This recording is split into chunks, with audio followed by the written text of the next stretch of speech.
Hello, ladies and gentlemen. That was George Bryan. Yeah, the George Bryan. The. So, what do you want to tell me? Well, I think that probably the easiest thing for me to do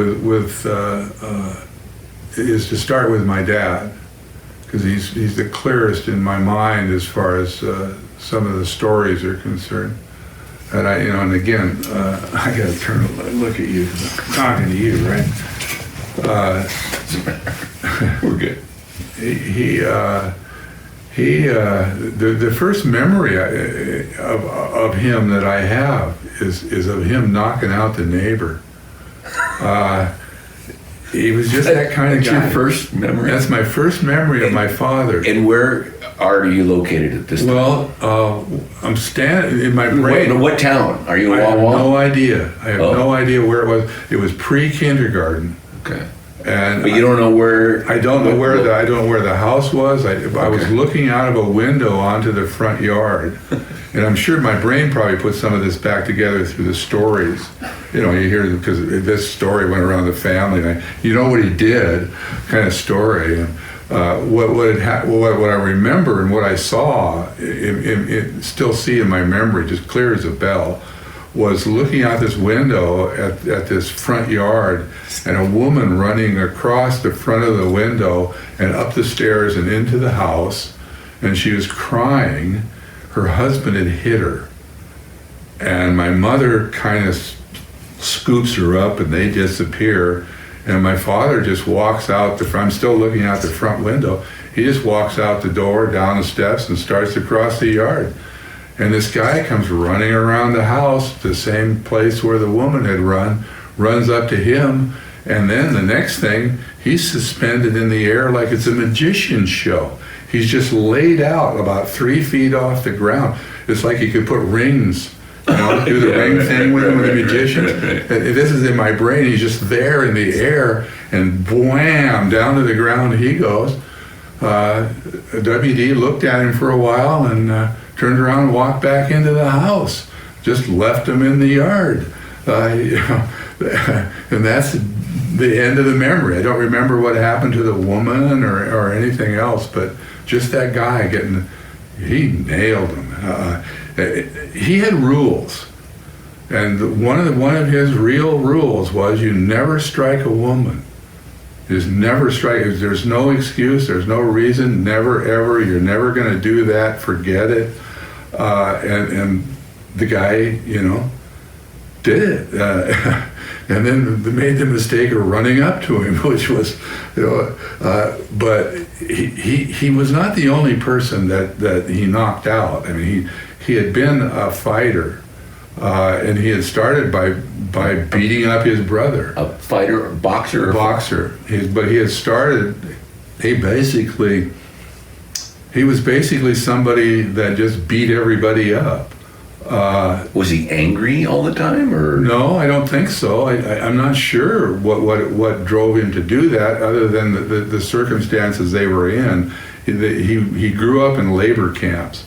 And these labor camps were not the same thing as we have today. We didn't have bulldozers and all that stuff, so we had men. And they would all come together and work on a project, and they would create a city themselves that was totally unto their own law, etc. Right. And he grew up in these places. And he was really tough that way. Would that have been CCC or what? No. Just it was whatever the project was.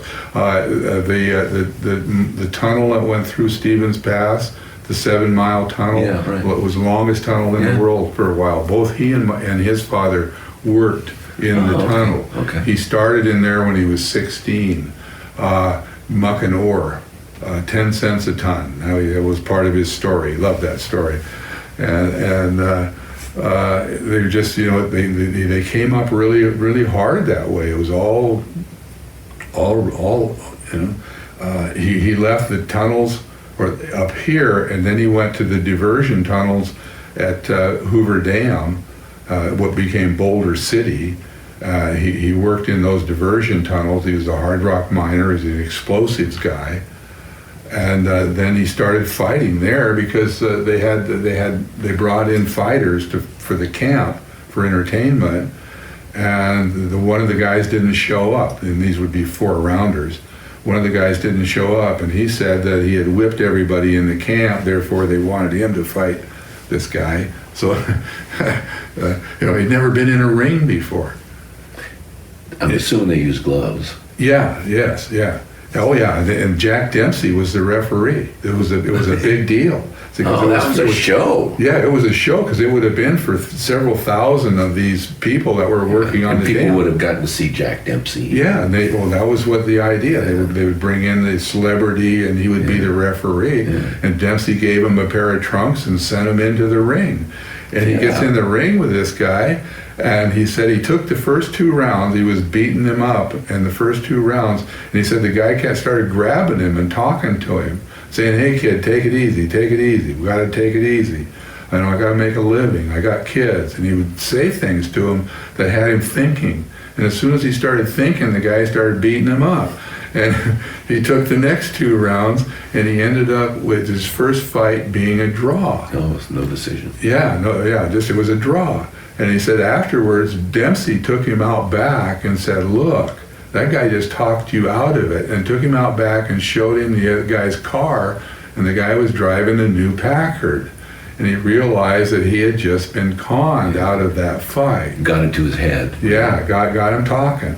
And he never lost after that. He had a record of 24 fights, 23 wins, 1 draw. And he went on to fight 20. He had 24 fights. I mean, that's a lot of fights, particularly in those days, because boxing, horse racing, and baseball were the national pastimes.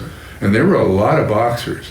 There were a lot of people in the fight game. And he went right, basically,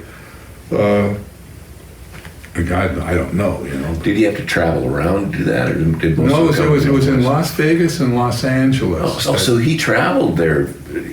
He basically toured then? But he started in Las Vegas because that's where he was as a minor. Oh, I see, in Boulder City. Yeah, Boulder City. He started fighting there. And somewhere he got picked up by Frank Moran as a manager, trainer. And Frank Moran had fought Jack Johnson for the title. Frank Moran was an old-time, very skilled fighter, been around a long time. And he picked him up and took him to L.A. and started training him. And that's where he had his 24 or 23 or whatever fights he had with Moran were out of L.A. for the most part. But they would go to Vegas, and they were usually 4-round expedition or 4-round fights.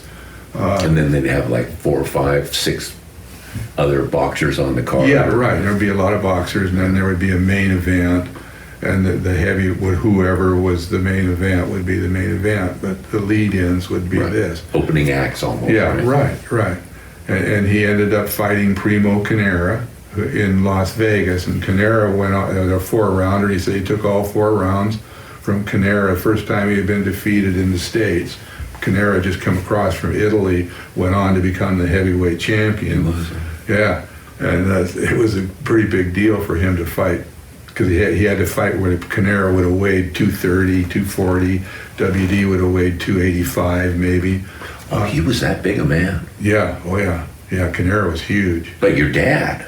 Yeah, he fought heavyweight and he fought middleweight. He could go either way because he could just lose. So what was his weight?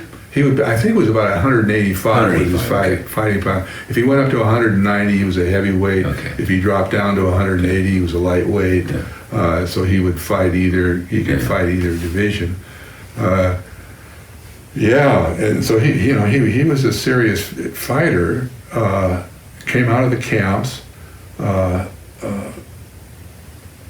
In L.A., Frank Moran's his manager. Jack Johnson shows up to see Moran about a prize that they had from their title fight that they hadn't got paid, so they're trying to get money. He comes to see Moran, and in the process, he watches my dad fight, or watches him, whatever he's watching him, and starts touting him in the L.A. papers. Said that he was the hardest hitter pound for pound that he had ever seen, kind of thing. and there were pictures of them together and this sort of thing that came right out of that little space and time. And he offered to take him to France and train him. And WD backed out of it. And when he would tell the story, he would always blame Frank Moran. Who was managing him, He right? was managing him. Was he also the guy in the corner? You know, the trainer. You know, who's the guy in the corner? Of the ring? Yeah. I don't know. Yeah, But he was his trainer. He was the guy that he spent his time with, was Okay. Moran. And Moran was looking at him to be, he wanted to, they all felt he could be champion if he would only train. The problem was he didn't have the heart for it.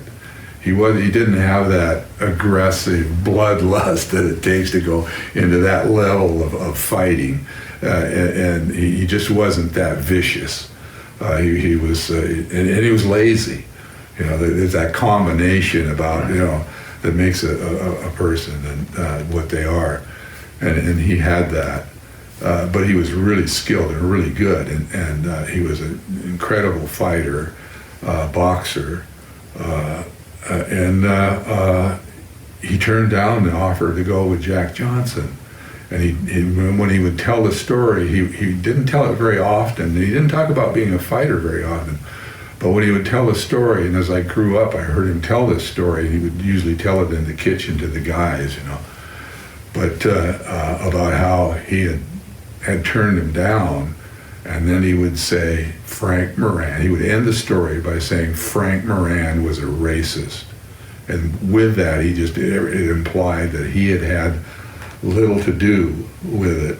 He had just been talked into not doing this, and it had been a huge mistake.